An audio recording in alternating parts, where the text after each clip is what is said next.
தோழமைகளுக்கு வணக்கம். நம்ம இயக்குகிற 2 பேரை பற்றி பார்த்தோம். கடந்த பதிவில் நம்ம பார்த்தோம். 2 பேர் நம்மள இயக்குறாங்க. யாரு?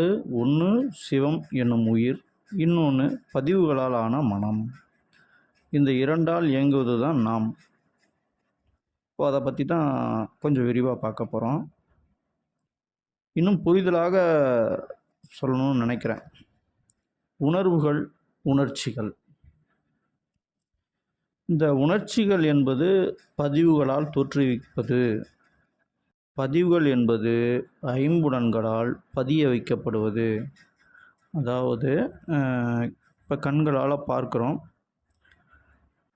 காதுகளால் கேட்குறோம், ஒரு வாசனையை நுகர்றோம், தொடுதல் உணர்ச்சிகளால் நம்ம அந்த உணர்கிறோம். இதுகள்லாம் ஐம்புலன்களால் ஏற்படும் பதிவுகள். இதுதான் மனமாகுது. அப்போ உணர்ச்சிகள் இங்கே தான் தோற்றுவிக்கப்படுகிறது. உதாரணமாக பார்த்தோம் அப்படின்னா, ஒரு சுவையான மாம்பழத்தை பார்க்குறோம். அதோட நிறம் பார்த்திங்கன்னா நல்ல இளஞ்சிவப்பு கலந்த மஞ்சள் நிறமாக இருக்குது. அதை ஒருத்தர் சாப்பிட்டுட்டு இருக்காரு. இதை நீங்கள் பார்க்கும்போது உங்கள் நாவில் எச்சு ஊறும் இல்லையா? அப்போது இது உணர்ச்சி. இது உங்கள் மனம் அவர் சாப்பிட்றாரு, அது டேஸ்ட்டாக இருக்குதுன்னு சொல்கிறாரு, நீயும் சாப்பிடணும் அப்படின்னு உங்களை தூண்டுது. அது உணர்ச்சி. இப்போது உங்களுக்கு பிடிச்ச நடிகர் ஒருத்தர் வராரு, அவர்கிட்ட ஆட்டோகிராஃப் வாங்கணும் அப்படின்னு போகிறீங்க.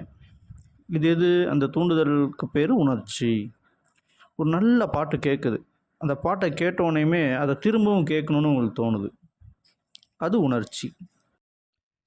அதே மாதிரி பார்த்தீங்க அப்படின்னா, இந்த உணர்ச்சிங்கிறது நம்ம மனம் தோற்றுவிக்கப்பட ஒரு விஷயம். இப்போது ஒரு டிவியில் ஒரு விளம்பரம் பார்த்தோன்னா உடனே அதை வாங்கணும்னு நினைக்கிறது, காஸ்ட்டுக்கு விலை ரொம்ப கம்மி ஆஃபர் அப்படின்னோன்னா அதை போய் வாங்கணும்னு நினைக்கிறது, இதெல்லாமே உணர்ச்சி.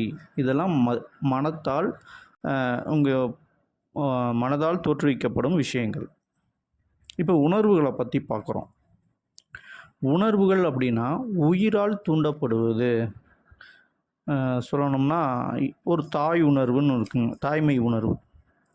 இப்போது தனக்கு என்ன நேர்ந்தாலும் பரவாயில்ல, குழந்தைகளுக்கு எதுவும் நேரக்கூடாது அப்படின்னு நினைக்கிறது தான் தாய் உணர்வு. உதாரணமாக சொல்லணும்னா, இப்போ ஒரு கழுகு கோழி கொஞ்சம் தூக்கம் வரும்போது பார்த்திங்கன்னா அந்த கோழி கழுகையே எதிர்த்து அடிக்கும். அதே மாதிரி இப்போ பூனையோ நாயோ குட்டி போட்டோன்னே நீங்கள் போய் அதை போய் குட்டிகளை தூக்க நினைக்கும் பொழுது அது விடாது. இதெல்லாம் என்னன்னு கேட்டிங்கன்னா தாய்மை உணர்வு. இப்போ காலையிலேருந்து ரொம்ப கடினமாக உழைக்கிறீங்க, உங்களுக்குள்ளே ஒரு பசிங்கிற உணர்வு ஏற்படும், சாப்பிடணும் அப்படிங்கிற. இது எது? உயிர் உங்களை தூண்டுது. இது பசி உணர்வு. அதே மாதிரி ரொம்ப அதிகமாக வேலை செய்யும்போது உங்களுக்கு களைப்பு வருது, கொஞ்ச நேரம் ரெஸ்ட் எடுக்கணும்னு நினைக்கிறீங்க. இது களைப்பு அப்படிங்கிற உணர்வு. இது உயிர் தோற்றுவிக்கப்படுகிறது. இப்போ உணர்வுகள் எதுனா எது தேவையோ இதுதான் உங்கள் உடலுக்கும் தேவை அப்படின்னு தோற்றுவிப்பது தான் உணர்வு. அதாவது ஒரு பருவத்துக்கு வரும்போது ஒரு காமங்கிற உணர்வாக இருக்கட்டும், அல்லது நல்லா பசி எடுக்கும் பொழுது நல்ல உடலுக்கு தேவைப்படணும், அதிகமாக கலோரி செலவாயிருச்சு அப்படிங்கும்போது வரக்கூடிய பசி உணர்வாக இருக்கட்டும், இது மாதிரி உணர்வுகள் எல்லாமே உயிரால் தோற்றுவிக்கப்படுவது. இப்போ ரொம்ப குண்டாக இருக்கவங்கெல்லாம் பாருங்கள், அவங்கெல்லாம் மனதின் பால் தூண்டப்பட்ட உணர்ச்சிகளால் அதிகமாக சாப்பிட்றவங்கள தான் இருப்பாங்க. இப்போ அது ஒரு பசி அடங்குறதுக்காக அவங்க சாப்பிட்ற மாதிரி இருக்காது. அதாவது இது சாப்பிடணும் அப்படின்னு நினச்சி சாப்பிடுவாங்க. அதே மாதிரி மது, மாது, சூது இது எல்லாமே உணர்ச்சிகளால் அறியப்படுவது.